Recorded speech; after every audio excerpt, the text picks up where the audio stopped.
को तो पता ही है कि मैं मेरी चैनल में हॉरर स्टोरी शेयर करती हूँ आप लोगों के साथ। और मैंने पार्ट 1, पार्ट 2, पार्ट 3 में मेरे ही घर में मेरे साथ क्या हुआ है वो स्टोरी मैं आप लोग के साथ शेयर कर रही हूँ। और आज भी मैं उसी का पार्ट 4 लेकर आई हूँ, जो कि ये स्टोरी पार्ट 4 में ही ख़त्म होने वाली है। तो वीडियो को लास्ट तक ज़रूर देखना। चैनल को अगर आपने सब्सक्राइब नहीं किया है तो सब्सक्राइब करना और वीडियो को लाइक ज़रूर करना और साथ ही मेरी वीडियो को शेयर ज़रूर करना।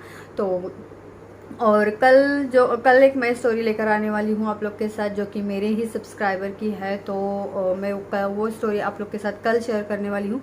तो फ्रेंड्स, अगर आप भी चाहते हैं कि आप लोग मुझसे कोई स्टोरी वगैरह शेयर करना चाहते हैं मेरे साथ, तो मैं इंस्टाग्राम की आईडी मैं अपनी डिस्क्रिप्शन बॉक्स में दे दूँगी, तो वहाँ पे मुझे मैसेज ज़रूर करना। तो चलिए वीडियो को शुरू करते हैं।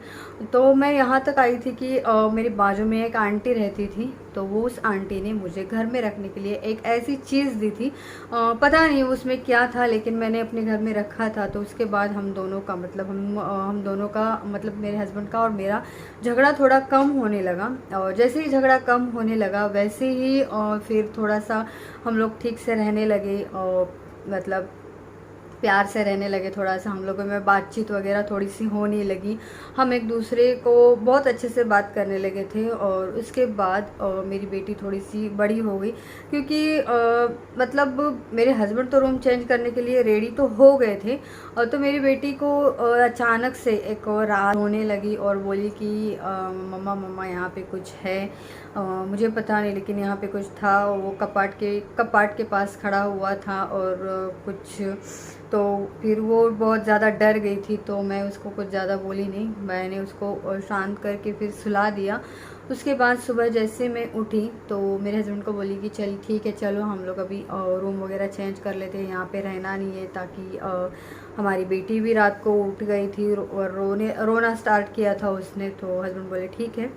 तो मैंने रूम ढूंढना स्टार्ट किया। तो पहले आजू बाजू की बिल्डिंग में भी रूम ढूंढा, नहीं मिला जल्दी। तो फिर 8-10 दिन रूम ढूंढने के लिए ही चले गए। तो फिर उसके बाद मेरे ही घर में अचानक जो मेरे कपड़े जो थे, तो वो अचानक से मेरे सारे कपड़े फट गए थे।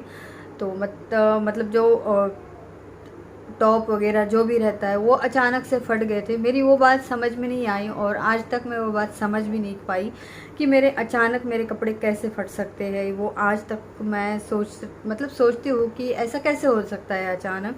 तो उस बात को मैंने वहीं पे तो निगलेक्ट कर दिया। लेकिन फिर 10-15 दिन के बाद हम लोग को रूम मिला और हम लोगों ने रूम चेंज करने का डिसीजन ले लिया।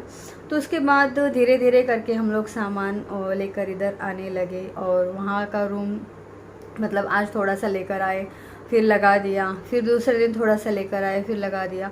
और खाना पीना तो हम लोग का उधर ही था। तो फिर भी रात को अजीब अजीब सी आवाज़ें आने लगी और ऐसे मतलब ऐसे लगने लगा था कि बाजू में हर टाइम ऐसे लगने लगा मुझे कि जैसे कि बाजू में कोई है, कोई बोल रहा है कि यहाँ से मत जाना मत जाना। मतलब ऐसा कानों में थोड़ा सा आवाज़ें वगैरह आने लगी थी। लेकिन पता नहीं ये सब कोई इस चीज़ों पे ना बिलीव नहीं करता है, किसी किसी को विश्वास नहीं बैठता है कि ये सब सारी चीज़ें होती है। लेकिन जब से मेरे साथ ये सब सारी चीज़ें हुई है, इसके अलावा बहुत सारी चीज़ें ऐसी मेरे साथ हुई है जो कि मैं आप लोग के साथ बहुत सारी चीज़ें शेयर करने वाली हूँ। तो फिर वो कानों में आवाज़ें आना ये वो, तो फिर डर लगता था उस घर में रहने के लिए भी। मतलब 5 मिनट रुकने के लिए भी डर लगने लगा था बाद में, जब ये रूम हम लोग को मिला। उसके मतलब उस टाइम की बात कर रही हूँ। तो फिर धीरे धीरे करके सारा सामान हम लोगों ने शिफ्ट कर लिया। और सारा सामान शिफ्ट करने के बाद थोड़ा सा बचा कुचा था, मतलब जो ज़रूरी मतलब अभी तुरंत काम नहीं आने वाला सामान जो बचा हुआ था, तो उस घर में वो था। तो एक दिन क्या हुआ मैं मेरे हस्बैंड तो जॉब पे गए थे और हम लोग यहाँ पे रहने के लिए आए थे। उस रूम की चाबी भी मेरे पास थी, क्योंकि मेरा थोड़ा सा सामान वगैरह बचा था, क्योंकि वो मेरा घर खुद का घर था। और मुझे बहुत आज भी उस घर की मतलब है, और उस घर में आज भी वो चीज़ है, उसको नहीं बोल सकते हैं। तो थोड़ा सा सामान बचा था और सामान वो मुझे अब भी तुरंत चाहिए था। तो मुझे इतना डर लगने लगा था। मैं बोली अभी मैं उस घर में जाऊंगी तो पता नहीं मेरे साथ क्या होगा। मुझे बहुत ज़्यादा डर लगता था, बहुत ज़्यादा उस घर में जाने के लिए। पता नहीं क्यों मैं इतना डरती थी, लेकिन बहुत ज़्यादा डर लगता था। और फिर मेरे हस्बैंड को मैंने फ़ोन किया, बोला ऐसी ऐसी बात है और वो चीज़ मुझे अब भी चाहिए। तो वो चीज़ क्या होगी वो थी, मैं आपको बताती हूँ। वो चीज़ थी मेरी मतलब मेरी बेटी के दूध पीने की बोतल थी, और वो चीज़ मुझे चाहिए ही चाहिए थी, क्योंकि मेरी बेटी बहुत ज़्यादा रोने लगी थी। जैसे ही मैं घर में मतलब अकेली गई, ताकि यहाँ पे आजू बाजू में मेरी कोई जान पहचान वाला कोई नहीं था। मैं अकेली गई और उसके बाद दरवाज़ा खोली, ताला वाला खोली, अंदर गई, बॉटल देखी। मैं जैसे ही मैं अंदर गई, मुझे इतना अजीब लगने लगा था उस रूम में, इतना अजीब, जैसे कि कोई रौनक नहीं, कुछ नहीं, इतना अजीब लगने लगा था। आप सोच भी नहीं सकते हैं, एक जैसे कि एक वीराना टाइप एक घर जैसे होता है, जैसे कि जंगल में कोई एक घर रहता है, सेम उसी टाइप वो मुझे लग रहा था।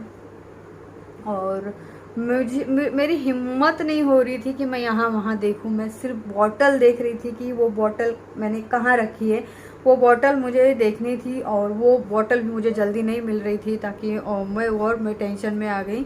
तो वो बॉटल भी मुझे जल्दी नहीं मिल रही थी, तो आखिर वो बॉटल मुझे मिली।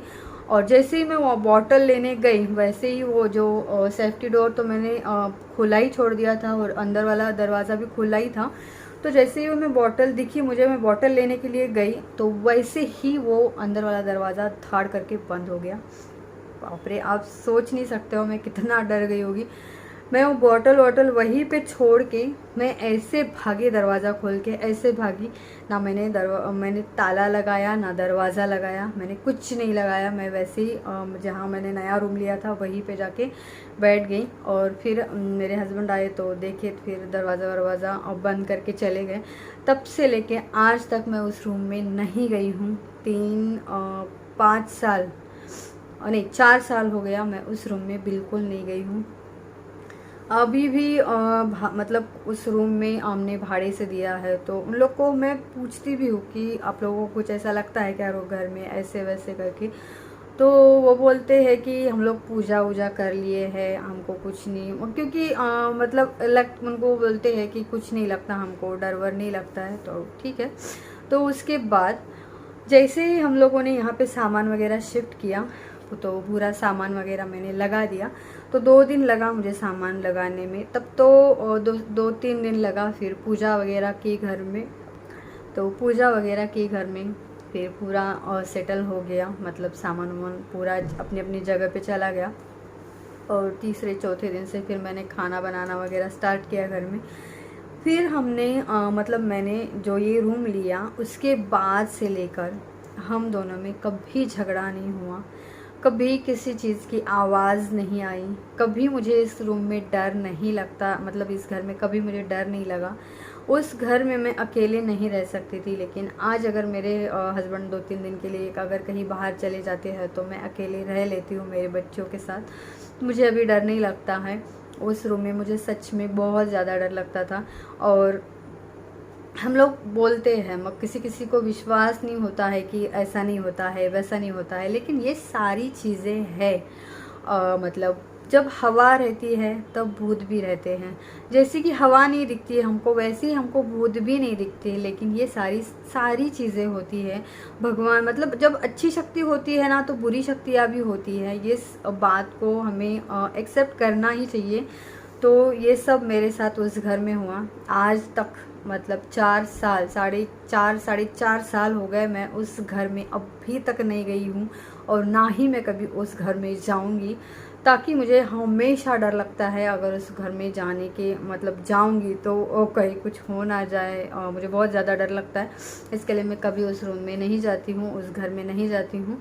तो ये था मेरे घर में हुआ, मेरे साथ क्या क्या हुआ, ये सब मैंने आप लोग के साथ शेयर किया। तो ये जो बताई हूँ मैं मेरी स्टोरी, वो कोई फेक नहीं है, ये रियल स्टोरी है, और सच में मेरे साथ ये सब हुआ है। और मैं कैसे कैसे मैंने दिन निकाले उस घर में, सिर्फ ये मेरा ही दिल जानता है कि मैंने कैसे उस घर में दिन निकाले, मैं कैसी रही। मेरे हस्बैंड के और मेरे कितने झगड़े होते थे, कितना मेरे साथ क्या क्या हुआ, सिर्फ ये मैं ही जानती हूँ, और जिस पे बीतती है ना वही जानता है, ये बात तो सच है। ताकि मेरे साथ ये सब चीज़ें हुई है। तो ये जो स्टोरी है मेरे घर की, तो ये स्टोरी यहीं पे ख़त्म होती है। और कल जो स्टोरी आएगी वो मेरे ही सब्सक्राइबर की है, जो मैं आप लोग के साथ शेयर करने वाली हूँ। तो ये स्टोरी आपको पसंद आई होगी तो प्लीज़ लाइक करना, सब्सक्राइब करना चैनल को, और शेयर भी करना, और कमेंट बॉक्स में मुझे ज़रूर बताना कि ये स्टोरी कैसी लगी आपको। तो मिलते हैं अगली स्टोरी के साथ, तब तक के लिए बाय।